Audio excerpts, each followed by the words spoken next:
I have covered international signings since 2008, and over the last year, I've heard of MLB catching more players with false ages, more high-profile players than at any time over those last 16 years. Hello and welcome to Future Projection. This is episode 102 of the show. I'm Carlos Colazo, joined by Ben Badler. I did want to ask you about this Cesar Altagracia age discrepancy story that came out after our last episode. MLB investigated a prospect from the DR who was slated to sign with the Padres, who falsified his age. MLB determined he was 19. He was believed to be 14. That's quite a discrepancy in age. You wrote a story kind of contextualizing what's going on with age fraud in the international market and how it maybe isn't quite what it seems on the surface. So I just wanted to open up and pick your brain on this because you are the resident international expert both here at Baseball America and I think in the wider media environment. But did you have any thoughts on this, and did you want to go into it at all? Yeah, I mean, so we wrote back in April that the player was going to sign with the Padres in January 2027. Saw him play in the U15 Pan American tournament that they had in March in the Dominican Republic. Now, deals change, numbers change, especially when you're talking about agreements that happen years in advance of a player being officially eligible to sign. But it would have been for, at this point, it sounded like $3.5 million. Now that's not happening following this MLB investigation into his age and identity. And I know the most salacious headlines are what will grab the most attention, but I think the most important thing happening here is that over the last year and change, MLB has caught several players who had deals lined up for bonuses in the high six figure range for more than $1 million, $2 million for using a falsified age. And MLB doesn't provide a whole lot of transparency here, and understandably so to a certain extent. These are investigations and all that, so I get it. But we just don't have the ability to slice and dice the data ourselves. But I have covered international signings since 2008. I think I know this area better than any other writer on the planet. And over the last year, I've heard of MLB catching more players with false ages, more high profile players than at any time over those last 16 years. And while they have, they've for a long time investigated players on a pre-contract basis. What's different over the past year is now they're going into signing classes years down the road to investigate and catch those players. So that's a big departure from what they were doing previously. Um, What do you think was the rationale for that change? I think they're trying to. I think they're trying to keep up with the speed of the market. That's part of it. I mean, it's been going fast for for a long time, Hmm. for like at least a decade now, and especially over the last five or so years. But they're really going aggressively into the future now or into future classes to investigate these players. One thing I have seen is that people will claim that age fraud is on the rise Hmm. in the Dominican Republic, and I just don't buy that. Age fraud has been happening in the Dominican Republic, eh, and not just limited to the DR. There are cases involving Venezuelan players Hmm. too, but it's been happening in the DR for a long time, right? Like I think everybody knows this, right? Hmm. So there are players who have been caught over the last decade. Often it just doesn't become public knowledge, including a lot of players who've been recently caught who had big bonuses lined up. Those cases just haven't gone public the way that this one Mhm. was. So, um, MLB will sometimes say a player who they investigate is like they call it like age identity is undetermined, which is their way of saying to the team, "Hey, like, something doesn't add up here. We're Mhm. not totally certain of whether this player's age and identity is accurate, but there's something fishy here. We're leaving it up to you guys as an organization whether you wanna continue with the Mhm. contract or back out."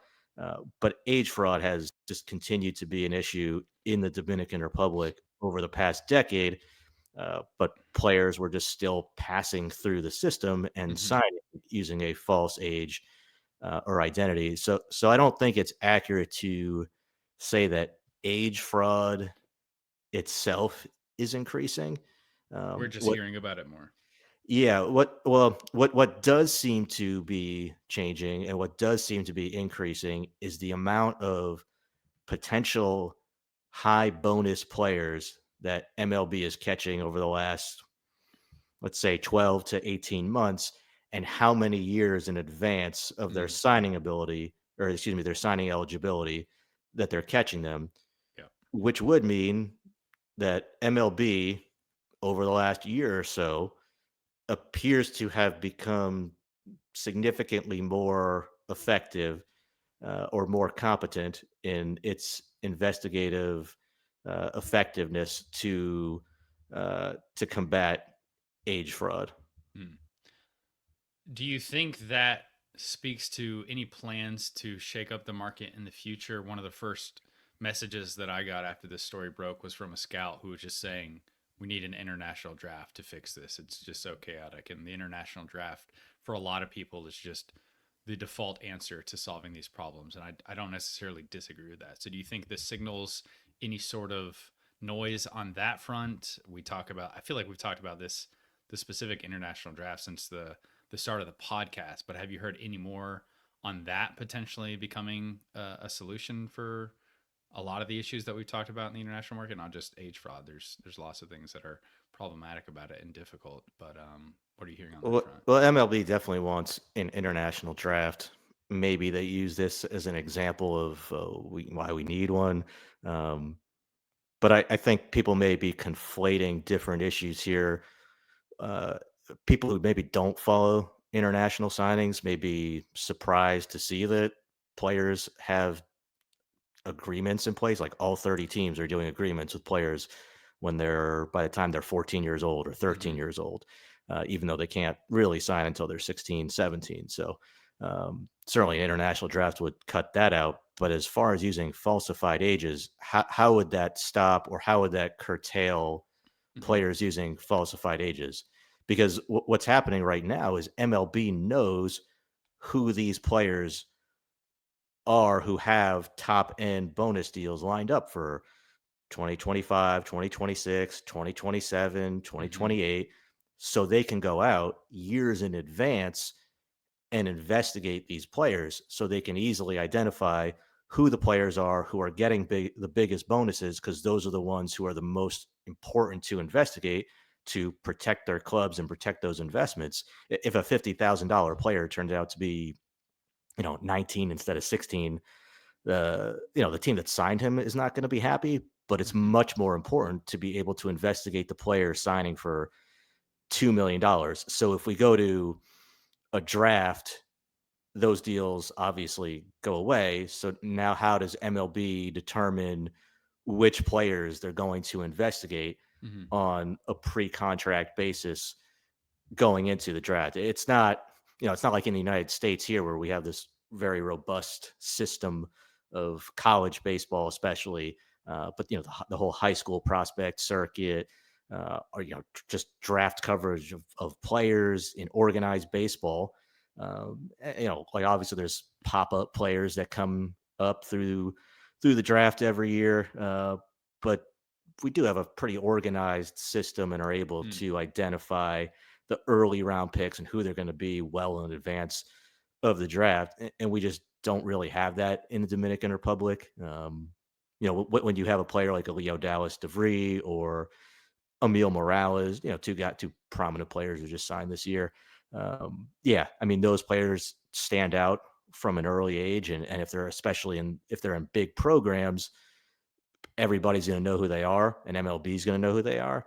Um, but players come from everywhere, every corner of the every little field of the Dominican Republic, and they also change a lot too from the time they're 13 to 14, 14 to 15, 15 to 16. So it's going to be immensely challenging for MLB to be able to correctly identify who the top players are in a draft when they don't have the ability to have what is essentially a cheat sheet right now to where they know who the top end bonus players are going to be years in advance of their signing just to be able to investigate them. Now, are there other reasons why a draft is, something that could be beneficial for a lot of people? Sure. But on this Yep. side, I'm not convinced that it's going to do much of anything to curtail and curb age falsification. Yeah. How often would you say that you've watched an international player and just looking at the player, you wonder if there's some age falsification going on? Because 14 to 19 is not a small gap, especially when we're talking about when players are typically developing. Yeah, I mean, I was like in this case, I don't know that that is in fact I don't know like what the real ages are in this specific situation. Hmm. Um, but yeah, I mean, there's certainly cases where you see, and there are cases where I'll be talking to scouts, and they'll say like, but what do you think of this guy? Knowing he's going to get a lot of money from some other team, and they're like, oh, here's my breakdown of him, but also, our area scout knows him or knows or we have somebody who's done in our organization who's done their homework knows Hmm. this player is actually like a few years older than he's claiming, so like we're not going to Yeah. sign him for that reason. So it's it's for a long time I think teams have viewed MLB investigations as maybe helpful but certainly not the final word. Teams need to make sure they're doing Hmm. their own homework to the best extent that they can, but also at the end of the day, like, you know, if you're a team, you don't you're gonna have like an entire investigative unit within your own baseball operations department. I mean, teams do have investigators that they use themselves, and they do their own background work on these players. And a lot of times, like, yeah, like there are signs if something doesn't add up. But then, I mean, there are kids who you see here in the United States where you're like, I can't believe that's a 15-year-old play. Like this It's guy true. looks like a Yeah. man among boys right now. Like Hmm. he's guy looks Elijah like Green looked quite a bit older than than he was for yeah, you years. see these high school players, you're like, this Yeah. looks like some movie from like the 1990s where it's about high school kids, The but grease effect. yeah, all the actors are like 23, 24 years old. Yeah. So, you can't just go off of that either. Hmm. Um, so, like it's it's unfortunate that it's happening. But if MLB is in fact getting better at being able to catch players who are using falsified ages, a it's certainly a good thing. Hmm. Whatever was happening before. Um, I don't know. I mean, maybe they'll come out and say like, well, actually, like our data shows there's no difference in the rate at which we're catching players, but like, Hmm. uh, you know, there's like 1,000 players every year who are signing annually, and the median signing bonus is pretty small. So, the rate at which they're catching players who are signing for 30,000 or $75,000 is not really relevant. I mean, those are most of the players. What really is important to the teams is the big money deals that they're stopping, where players are using Hmm.